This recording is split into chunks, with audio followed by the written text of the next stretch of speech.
Picture this scenario. A random stranger leaves a nerve-wracking comment about your goals and aspirations in live, leaving you moody and almost depressed for days. Throughout those days, you begin to question your existence, your purpose, and what you were brought to this world for. You begin to see every little joke or banter that was said to you as subtle signs of you not being capable enough to bring your dreams alive. In short, you begin to overthink every word said to you, whether good or bad. Good compliments begin to make you think like, maybe they are trying to cheer me up since my inadequacy and incapability is too evident, while the bad ones strike the worst nerves in you, making you moody always. As a man above 30, you'd have most likely found yourself in this scenario at least once in your lifetime. It might not have even come from a stranger. It might be from a classmate, colleague, friend, or even family member who thinks your goals and aspirations are too big to achieve. Or they saw you as someone who does not have that ability to bring these aspirations alive. In turn, you turned out to be the worst version of yourself by using their comments as a yardstick for measuring your success. Brother, I have a question. Why did you lose yourself to mere words of fellow humans like you? See, the answer to this question seems big, but yet fickle. It lies in your need for acceptance and validation. This acceptance and validation have been described as one of the core needs of every human, according to Abraham Maslow's hierarchy of needs. However, in the hierarchy of needs, they come last. This is to say that before you can begin to seek acceptance and validation from others, you must have built your self-esteem, confidence, achievement, and even respect for others to a very solid level that even if the acceptance and validation do not come, you will still be fine. This is where you fall short. This is a serious issue because it stems from our survival drive. Being accepted by a community could have meant the difference between life and death thousands of years ago. Not only was social rejection awkward, but it was also harmful. Our brains have developed a desire for acceptance, approval, and connection over time. Care was ingrained in us. Even if we no longer gather around fires to survive, the need for approval still exists in modern society.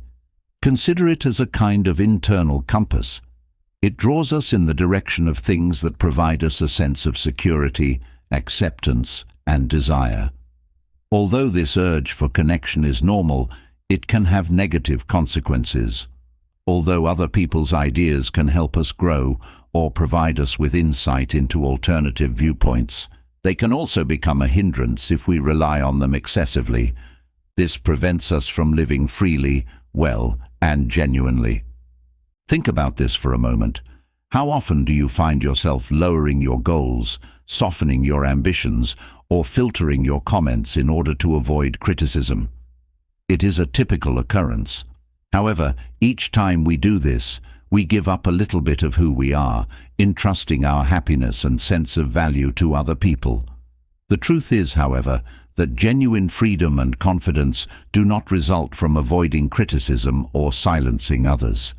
It results from letting go of the influence their viewpoints have over you.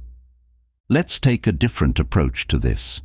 Imagine a mirror that reflects not only how you look, but also every opinion and thought that has ever been expressed about you. These reflections gradually cause the mirror to become blurry, warping the image until it becomes challenging to identify yourself underneath the layers. The expectations and assumptions of others bury the true you. You gradually lose sight of what is most important to you. Here's the good news, though. That mirror may be cleaned by you. Instead of focusing on what other people believe you should be, you can learn to be confident in who you are. It's about realizing that each time you allow a viewpoint to control you, you're sacrificing a small portion of your independence and agency. Regaining that authority entails taking a step back and determining whose viewpoint is most important to me. Beyond what other people may believe, Who do I wish to be? Keep in mind that most people's opinions are more about their own limitations, worries and insecurities than they are about you. People frequently project their own constraints onto you when they question your dreams, doubt your ability, or criticize your route. They are speaking from a worldview that has been molded by their experiences, anxieties, and self-doubt. Realizing this can be freeing, since it enables you to realize that their viewpoint is a reflection of who they are rather than who you are. Now, imagine living in a world where the opinions of others have no bearing on you. Imagine going about your day with your own principles, goals, and self-worth as your compass. Consider how much lighter you would feel and how much more vivid your fantasies would be if they weren't tainted by external skepticism or criticism. This resilience and inner strength are attainable. They are muscles that you can develop gradually, one choice at a time, and self-identity is where it all starts. Your anchor comes from knowing who you are and what you stand for. The stronger your sense of self, the less susceptible you will be to changing opinions. It is listening to that inner voice that knows your value, acknowledges your aspirations, and has faith in your abilities even when others do not. Let's attempt a little exercise now. Take a moment to close your eyes and consider a recent instance where you felt inferior and self-conscious due to someone else's viewpoint. Imagine letting go of that judgment as you exhale, sending it into the sky like a balloon. Imagine yourself standing tall, self-assured, and undisturbed by their opinions. This is about deciding to value your voice and your truth, not about ignoring or excluding other people. Take a moment and picture yourself waking up with a list of things to achieve for the day. You go about your day ticking off each challenge, planned and unplanned, just to achieve these daily goals. You push yourself to the limit, knowing that you can even achieve more within a day. That is how self-identity works. Life changes when you fully accept and comprehend who you are. You stop looking for explanations outside of yourself. Your decisions become clearer, and your behaviors become more in line. You come to see that you already own all you require. However, what is self-identity exactly, and how does it develop into such a potent force? Our inner self-identity serves as the cornerstone around which our lives are constructed. Our perception of the world, how we treat ourselves, and how we react to other people are all influenced by our strong sense of self. Imagine it as a tree's roots. The tree's resistance to the storm increases with their strength and depth. However, even a slight breeze can shake it if those roots are twisted or shallow. Similar to this, when your sense of self is strong, you are resistant to outside influences and viewpoints. However, if it's vague or weak, you can find it difficult to maintain your integrity and are always compromising to meet other people's expectations. Self-identity is something that many individuals overlook because they believe it will develop organically over time. The reality is that self-identity is something that is developed. It is consciously constructed via introspection, comprehension, and a dedication to authenticity. Without this basis, life may seem like a never-ending game of catch-up in which you are constantly attempting to be someone you believe other people want you to be instead of who you really are. Ask yourself now, who am I? Who are you at your core, not in terms of positions or titles? This might be a difficult question, particularly if you have defined yourself mostly by what other people think you should be. It's acceptable if the answers aren't obvious or instantaneous. Finding who you really are is a journey that calls for perseverance and an openness to introspection. The wonderful thing about self-identity is that you are the only one who can define it. You are not constrained by your history, your errors, or the opinions of others. You have the ability to reinvent yourself every day and create a more genuine, self-assured, and values-aligned version of yourself. You'll discover that the need for outside validation decreases if you decide to conduct this task. You begin to see that you already know who you are and don't need anyone else to tell you. Think about this comparison.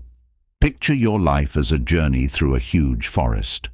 Without a strong sense of self, it's like trying to navigate that wilderness without a map or compass and depending only on other people's opinions. You get a new direction from each individual you meet, which takes you farther from your actual course. However, having a strong sense of self-identity and knowing who you are is like having a map that shows you exactly where you need to go. You always go back to your own compass, your own sense of direction, even if others offer suggestions. Therefore, how can we start to fortify our sense of self? Knowing your values, the things that are most important to you, is the first step. What do you believe in? Which traits in others and in yourself do you find admirable? By establishing these principles, you start to build a framework for your choices and behavior, a roadmap that keeps you loyal to yourself no matter what. Next, spend some time identifying your passions and strong points. What activities give you a sense of vitality? Which tasks do you perform well without exerting much effort? In addition to being authentic, you're entering a fulfilling and organic existence when you match your life with your hobbies and strengths. Knowing that you're living in accordance with your true self gives you a deep sense of confidence. The freedom from comparison that comes with self-identity is among its most liberating features. You no longer feel the need to compare yourself to other people when you're confident in who you are. You understand that every person's journey is different and that you are not affected by their success or failure. Deep inner serenity is brought about by this realization, which frees you up to concentrate entirely on your own path. Additionally, self-identity shields you from the impact of other people's viewpoints. When you are aware of who you are, criticism is less painful. Because you are grounded in your own reality, doubt from others does not undermine your confidence. You develop resilience, which allows you to face life's obstacles with composure and a feeling of purpose, regardless of what other people may think or say. This is a self-identity boosting exercise. Every day, set aside some time to affirm who you are. Simply saying, "I am strong, I am capable, I am enough," or "I am guided by my values, not by the expectations of others," could be an example of this. Particularly on days when you feel confused or uncertain, these little reminders help you reaffirm your inner power and focus yourself. You'll discover a fresh freedom as your self-identity becomes clearer to you. Instead of serving as a compass, other people's opinions will begin to seem like background noise. Your confidence will grow, your decision-making will become easier, and you will feel incredibly at ease knowing that you are following your own path. Regaining your life is ultimately the goal of realizing the power of self-identity. It's about embracing who you are and moving out from under the shadow of other people's expectations. It takes bravery and a readiness to let go of things that no longer serve you to make this simple. However, the benefits are enormous. You'll find yourself going through life with an unshakable sense of clarity, an unstoppable confidence, and an unassailable feeling of purpose once you have a solid understanding of who you are. This is the point where I need you to reflect on one of the toughest moments in your life and how you survived through it. If you pay attention to everything around that moment, you'd realize that it appeared as if your world was coming to an end because of a big challenge that stood before you. You only decided to forge on because of the little confidence you had left in you amid all the possibilities that you might eventually fail. That is how self-confidence begins to germinate once you have truly identified yourself. Being confident is more than just feeling good about oneself. It's a way of thinking that makes it possible to deal with life's challenges head-on. Self-confidence gives you a sense of inner assurance that helps you flourish, shields you from other people's uncertainties, and fortifies you against criticism. Fundamentally, self-confidence stems from self-trust. It is the conviction that you are capable and strong enough to face whatever challenge life presents. We are talking about more than simply the superficial lift that comes from compliments or accomplishments when we talk about using confidence as a shield. Genuine confidence is more profound. Even on difficult days, or when things don't go as planned, you can rely on this constant certainty. The same way you reflected on the toughest moment of your life, I need you to reflect on a moment when you felt unstoppable, maybe when you accomplished something noteworthy or when your efforts were acknowledged. Even if they are powerful, those moments are short-lived. But true self-confidence is not reliant on accolades or achievements from others. It is something you develop yourself so that you stay rooted in your value and potential, regardless of what occurs around you. Being intentional is necessary to develop this type of self-confidence. It is a habit rather than a one accomplishment, and it gets stronger the more you practice it, just like any other talent. Start by realizing that confidence is a decision to have faith in your own abilities, to move on in the face of fear or uncertainty, and to have faith that you can manage any situation that arises. Let's start with self-awareness and examine some of the fundamentals of self-confidence. Knowing who you are on a deeper level than just your outward appearance boosts your confidence. This entails being honest about the areas in which you wish to improve, as well as acknowledging and comprehending your strengths and shortcomings.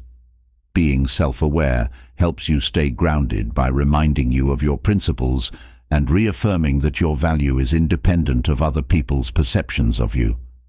Self-acceptance is another essential component of confidence. This entails accepting all aspects of who you are, including your eccentricities, strengths, and even weaknesses.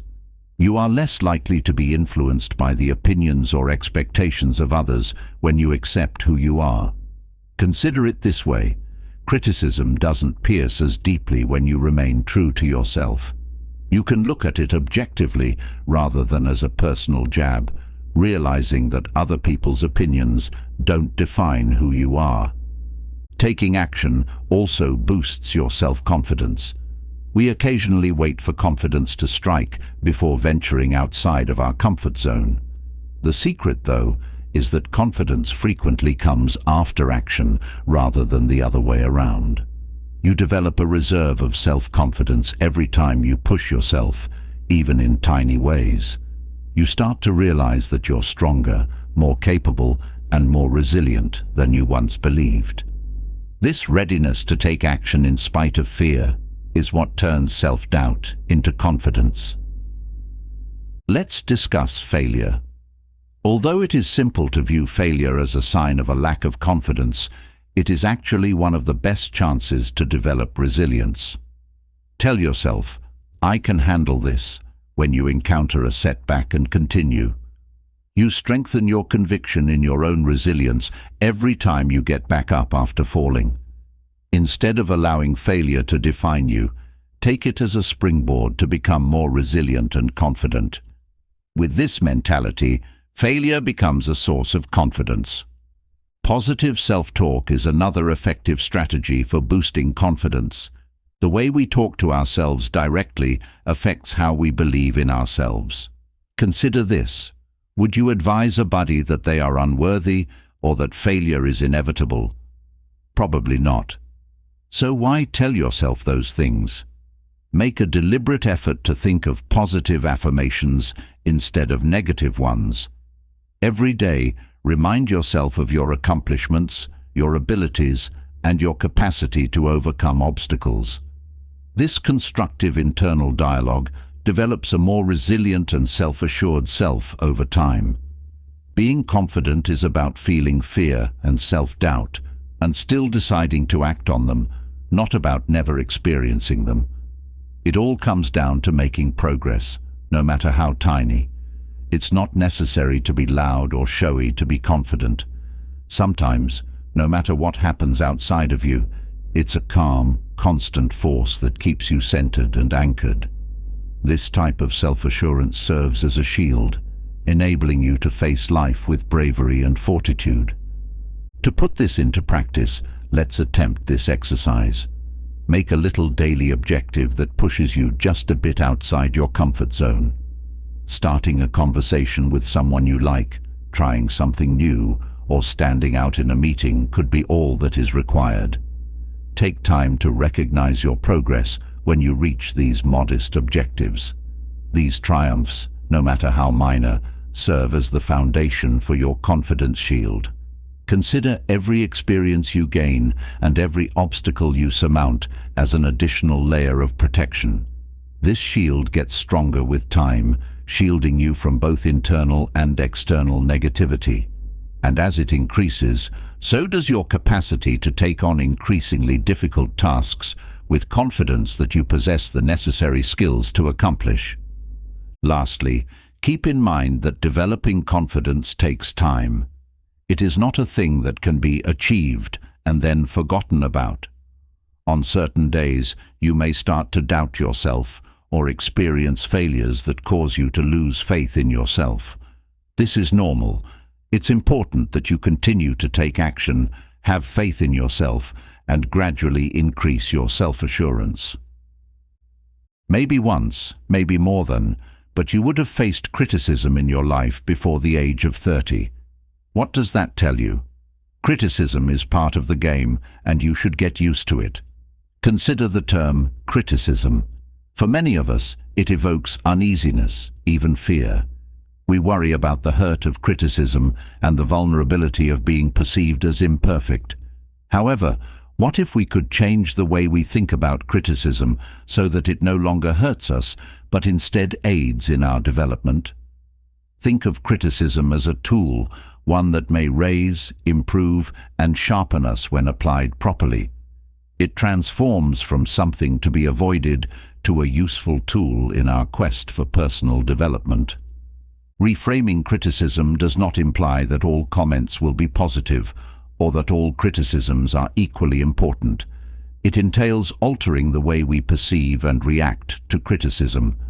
It entails realizing that criticism might provide insights we might otherwise overlook when interpreted with a growth mentality. Think about how you would change if you were never questioned or challenged. Would you be motivated to go beyond your present boundaries if you never experienced discomfort?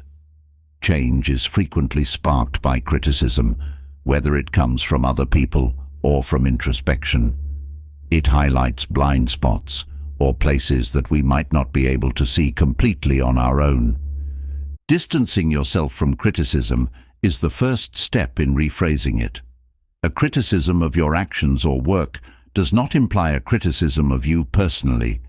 This division is essential. Criticism can feel like a direct assault on our worth when we confuse the two, which makes us defensive or shut off. We can approach feedback with an attitude of openness and interest, ready to see what we can learn from it, however, if we view it objectively. Think of criticism as someone else's mirror. You might not be completely aware of the parts of yourself that are reflected in the mirror. It highlights the regions that require refinement or polishing. Perfection or pleasing other people are not the goals of this viewpoint. Using feedback as a guide to better understand your strengths and areas for improvement is the key to being the best version of yourself. Let us pause to reinterpret a prevalent fear, the fear of negative feedback. Feedback is frequently taught to be either positive or negative. However, this produces a false dichotomy. Feedback is information, not always positive or bad. Information that can help us get better if it is interpreted positively. Consider it growth feedback rather than negative feedback. This small change enables you to see value in all feedback, regardless of how it is presented. Consider the following scenario. You are presenting a concept that you are enthusiastic about when a colleague highlights potential improvements. At first, you may feel protective because, after all, this is your concept. Even if some of their arguments don't resonate with you, You'll probably still find something to gain if you take the time to listen to them and approach their comments with interest. Perhaps their viewpoint points out a weakness you hadn't thought about, or offers a modification that strengthens your concept even more. It takes humility to see criticism from a growth perspective. It is about accepting that you don't know everything and being open to different viewpoints. This does not imply accepting every criticism without question. Rather, it is about figuring out what aligns with your beliefs and goals and what doesn't. Refining and improving your true self is what true progress is all about, not becoming what other people want you to be. Feedback should be viewed as a dialogue rather than a judgment.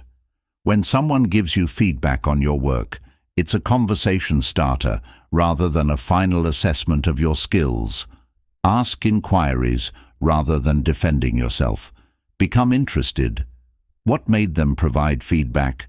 Do they think there is a particular area that needs improvement? Even if you finally choose not to implement every recommendation, you will still gain more understanding and perspective the more you actively interact with the critique. A growth-oriented approach to mistakes is a powerful method to reframe criticism. Keep in mind that everyone who has accomplished greatness has also experienced failures, disappointments, and criticism. Every misstep is a chance to grow. It becomes less about proving yourself to other people and more about ongoing self-improvement when you view criticism as a necessary component of the growing process. Here is a practice to begin rephrasing criticism in real life. Think before you behave the next time you get feedback. Breathe and listen for a moment. What can I learn from this? Ask yourself. How can I develop with this knowledge? This quick period of introspection can help you change your perspective from one of defensiveness to one of growth and curiosity. This strategy develops resilience over time. You become more flexible, open, and self-assured when you embrace criticism as a teaching tool rather than fearing it. Since you understand that feedback is just another tool in your toolbox for personal development, you are no longer bound by the need for validation or approval. Accepting criticism does not guarantee that you will agree with what you hear. Not all input will be given in a helpful manner, and some remarks may come across as harsh or rude. It's critical to keep in mind that not all criticism is created equal. While some remarks may be detrimental or unhelpful, others may be very enlightening. The secret is developing discernment, letting go of things that don't fit with your values and ambitions, and taking what helps you grow. Ultimately, the strength of criticism depends on the interpretation we give it. It becomes a hurdle if you perceive it as a threat. However, it becomes a source of empowerment when viewed as a tool for personal development. Although it takes time to make this change, you may cultivate a resilient mindset that accepts criticism as a means of becoming stronger and more self-aware. Take every criticism as a learning opportunity. You're improving, changing, and coming closer to your greatest potential with every bit of criticism. Instead of feeling like an enemy, criticism now serves as a teacher that helps you gain new views and deeper understanding. You develop confidence in this way by confronting criticism head-on and utilizing it to further your path, rather than by avoiding it. Life is full of ups and downs is one cliché phrase you must have heard 1,000 times, but in actual sense, it is as true as it can be.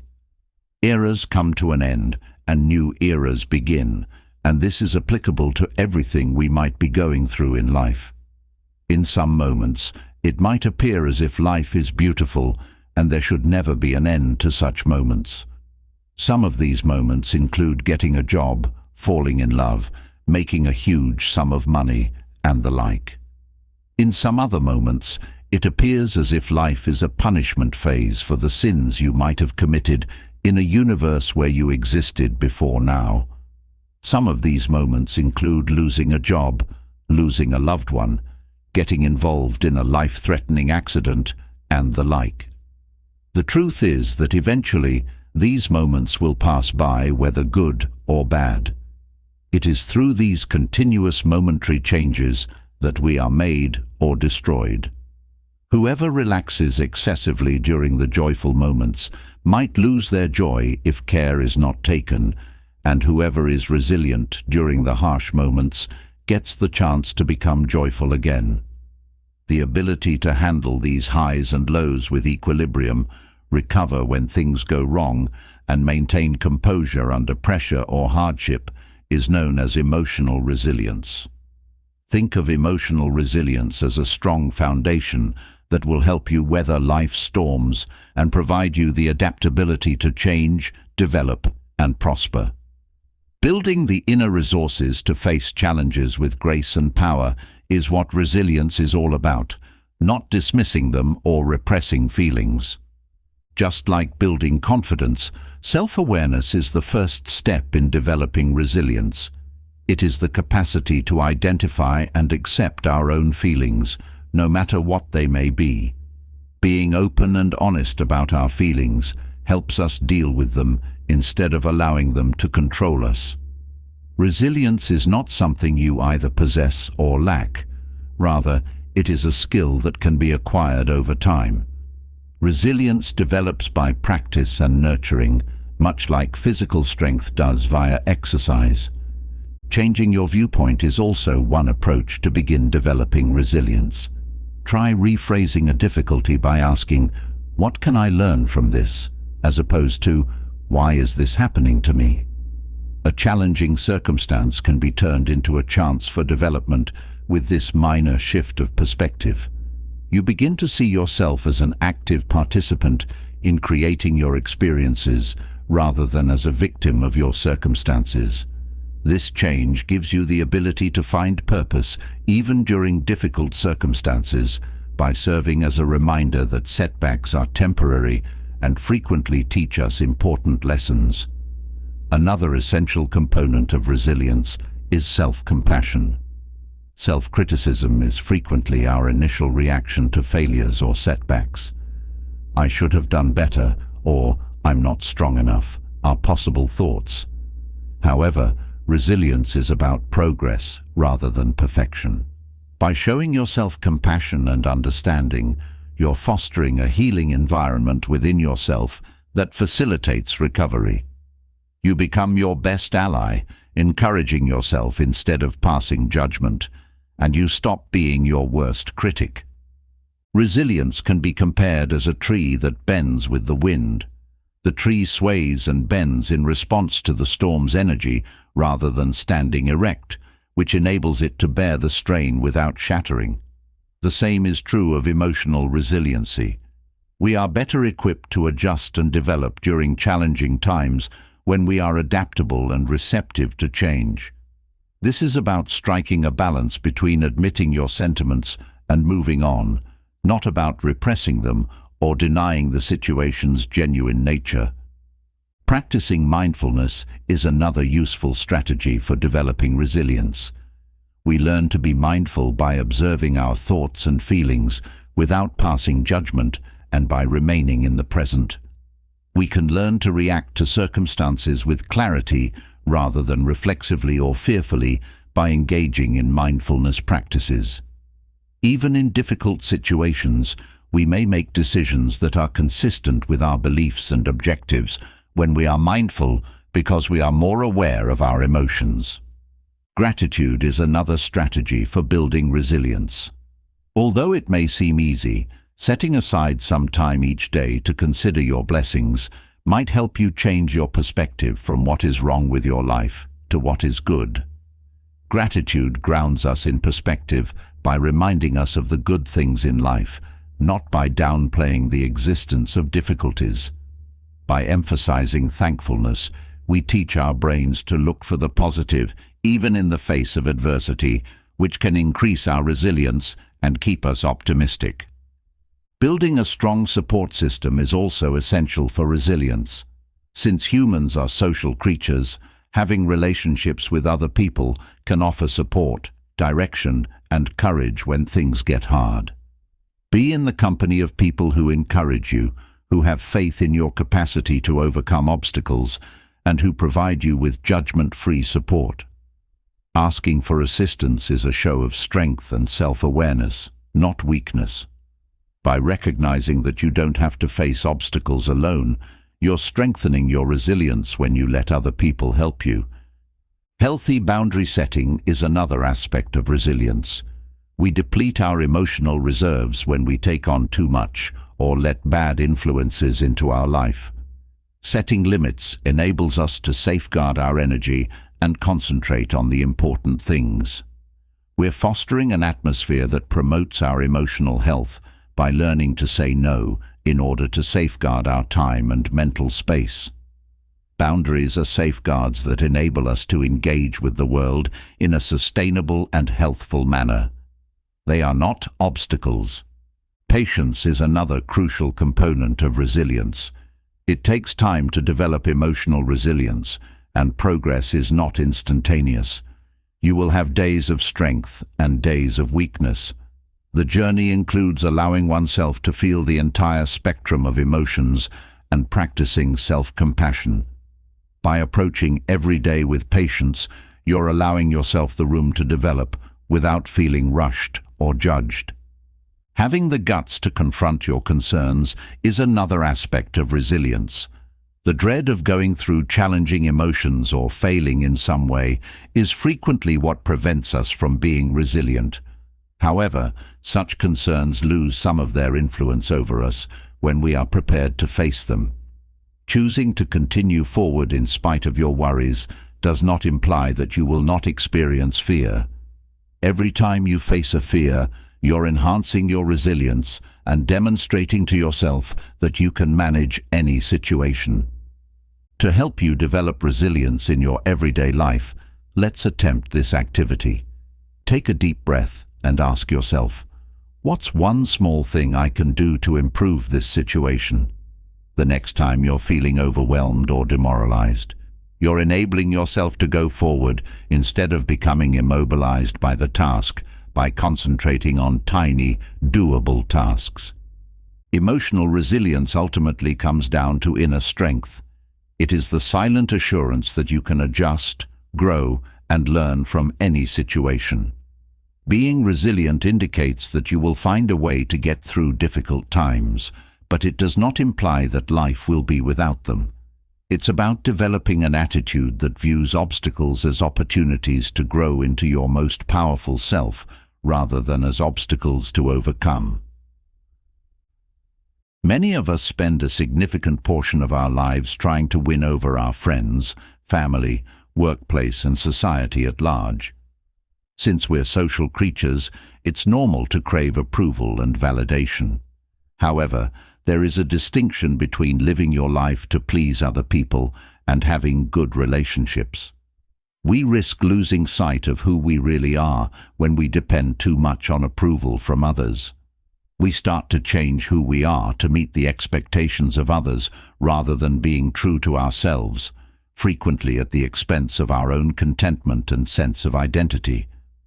Choosing to live in accordance with your own self, your values, beliefs, and desires, regardless of what other people may think, is the first step in moving your attention from approval to authenticity. Take a moment to consider what it might be like to live without having to worry about what other people think all the time. You would be inspired by your own objectives and propelled by an internal feeling of purpose rather than looking for approval.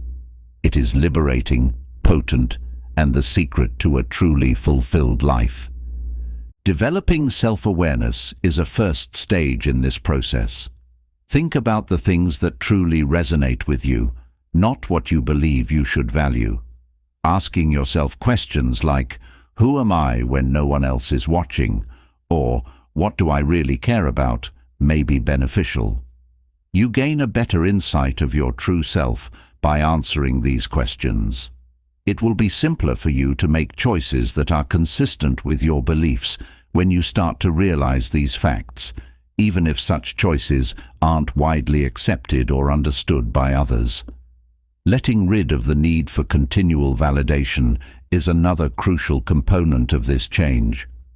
Although pursuing acceptance can be fulfilling in the short term, it frequently leaves us feeling empty later on, since it doesn't satisfy our actual needs.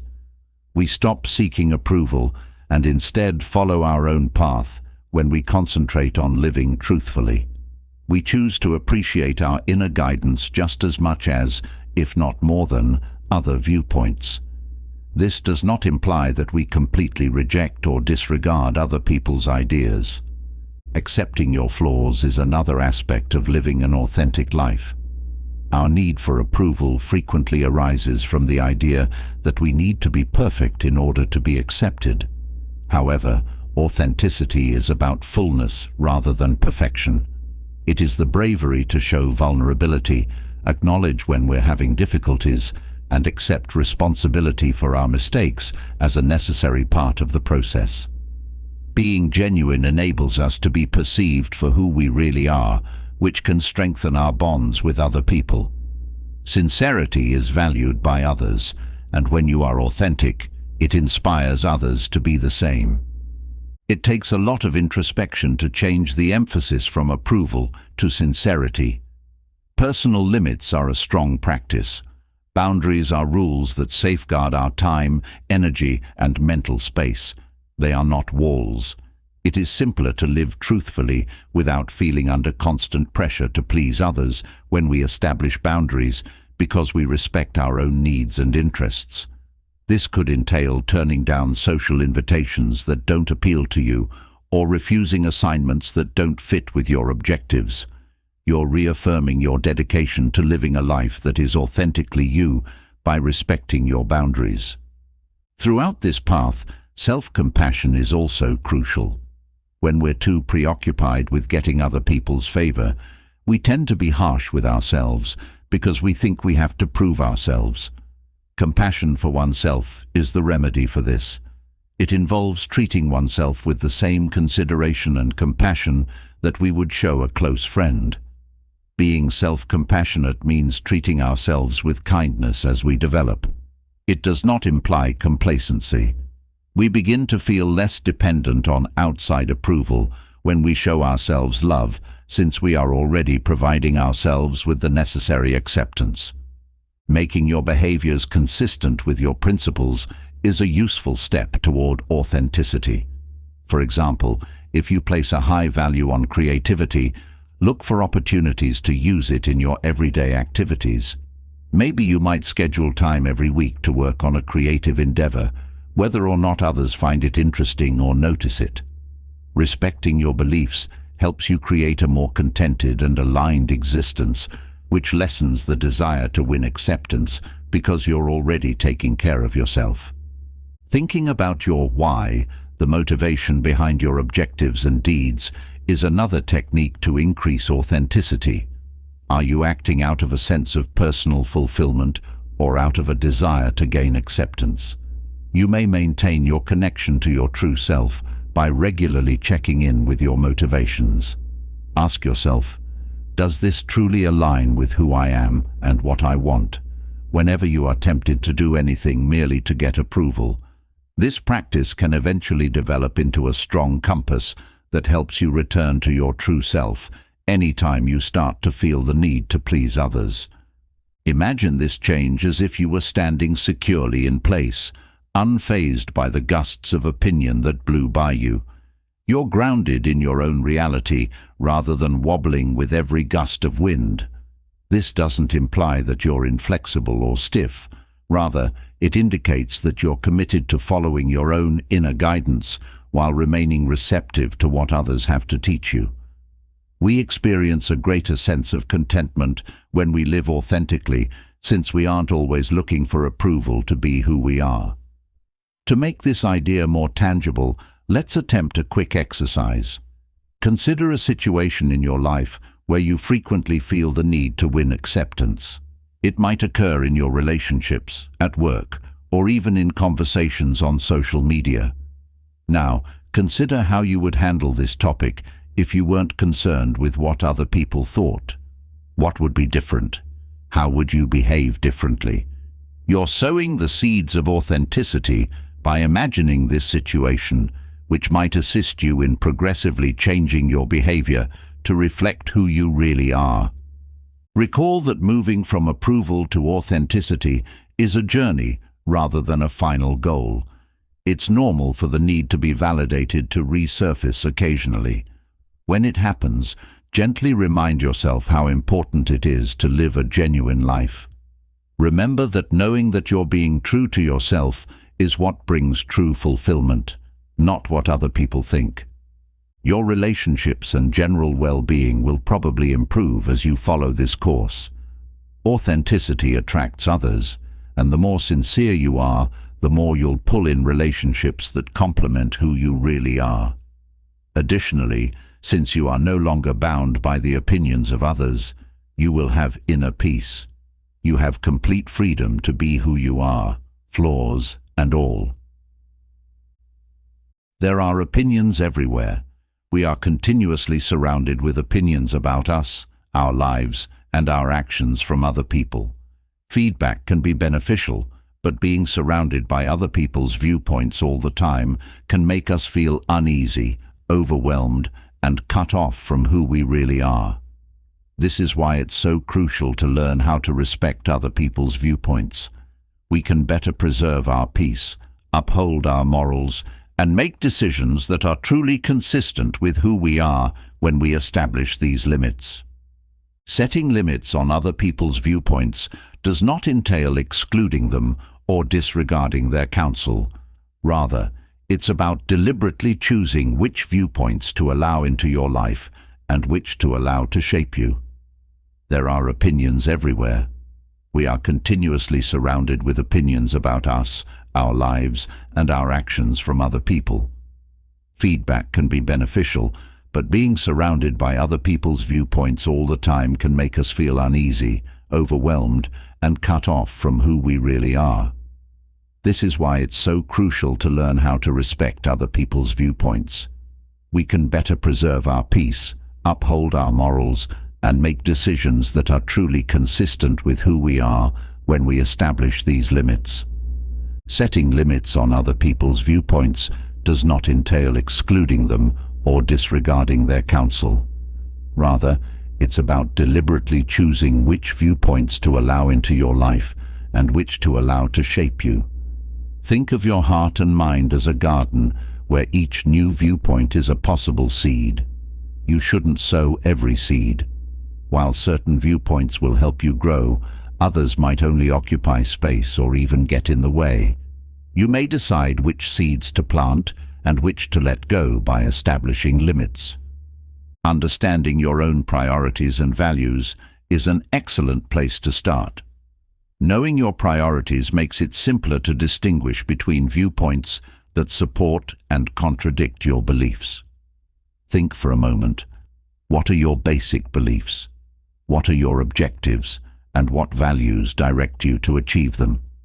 Understanding your principles gives you a solid base, which can act as a filter for extraneous viewpoints. You're less likely to be influenced by viewpoints that don't support your goals, and more inclined to respect input that supports them. Learning to put yourself and other people's opinions in a mental distance is another effective technique. When someone expresses an opinion that doesn't align with your own, imagine it as something external to you, like a passing cloud. You don't have to internalize anything, even though you may accept it. This mental distance enables you to recognize that other people may have a different viewpoint while staying rooted in your own. It serves as a reminder that their viewpoint does not represent your reality. Let's also discuss how you can take charge of your attention. Though you can choose how much attention you pay them, you cannot prohibit others from expressing their opinions. Not every viewpoint requires careful consideration or weight. You have the option to just accept someone's opinion and go on if it doesn't improve or advance your life in any way. This is about saving your energy for the viewpoints that genuinely aid in your development, not about dismissing others. Setting limits also entails learning to say no when people try to convince you of something that doesn't work for you. For instance, It's okay to inform someone that you don't need their opinion on a particular subject if they keep giving you unwelcome advice or criticism. You could respond, "Thank you, but I see this from a different angle," or "I appreciate your concern, but I'm concentrating on a different strategy." Although it may feel awkward at first, establishing these verbal boundaries is liberating. By doing this, you're reaffirming that you are in charge of the people you let into your life. Learning to control your own internal responses to other people's viewpoints is a useful strategy for establishing boundaries. Frequently, our interpretations of opinions have a greater impact on us than the opinions themselves. Even when an opinion isn't intended to be personal, we can take it personally at times. Remember that other people's opinions are influenced by their personal experiences, prejudices, and constraints. Their views speak louder for them than for you. By rephrasing these viewpoints in this manner, you decrease their influence on your feelings and choices. Visualizing a filter that all opinions must go through before reaching you is a useful exercise. Imagine that only constructive criticism would pass through this filter, which would capture viewpoints that don't support you. Imagine the words passing through this mental filter whenever someone shares their opinions. Does this opinion help me grow? Ask yourself. Is it consistent with my values? If the response is negative, release it from the filter instead of holding on to it. Being around by individuals who value and support your limits is another approach to make them stronger. We are more likely to feel safe in our boundaries when we are with individuals who respect our autonomy and choices. This could be spending more time with mentors who provide advice without forcing their opinions on you, or friends who support you in pursuing your own goals. It is simpler to feel comfortable establishing boundaries with less helpful influences when you surround yourself with supportive people. It is also crucial to learn to value your own voice more than others. We are less prone to be influenced by the opinions of others when we place greater value on our own beliefs. Regular journaling or introspection are two ways to put this into practice. Spend some time checking in with yourself every day or every week. Put your own ideas, objectives, and emotions in writing. Making this a practice can help you become more aware of your inner voice, which can serve as a strong anchor to keep you grounded when confronted with the opinions of others. To practice this, let's do a brief exercise. Consider a recent opinion that someone expressed to you that didn't sit well. Consider how it impacted you and if it is consistent with your values. Next, picture yourself putting that point of view outside of yourself, accepting it without identifying with it. Take a moment to validate your own opinion. You are practicing establishing boundaries and making the decision to value your own voice by imagining this separation. Imagine living a life free from self-doubt and limitations caused by other people's opinions, where you are free to choose according to your own principles, preferences, and objectives, rather than out of a need for acceptance or fear of criticism. This is the essence of living a life that is undisturbed by the opinions of others. The long-term advantages are strong and profoundly transformational, providing independence, resilience, and an unchanging sense of self, even though it may seem hard to achieve. Living undisturbed by opinions does not imply that you are walled off to other people or unreceptive to criticism. Rather, it indicates that you value your inner guidance more than approval from others.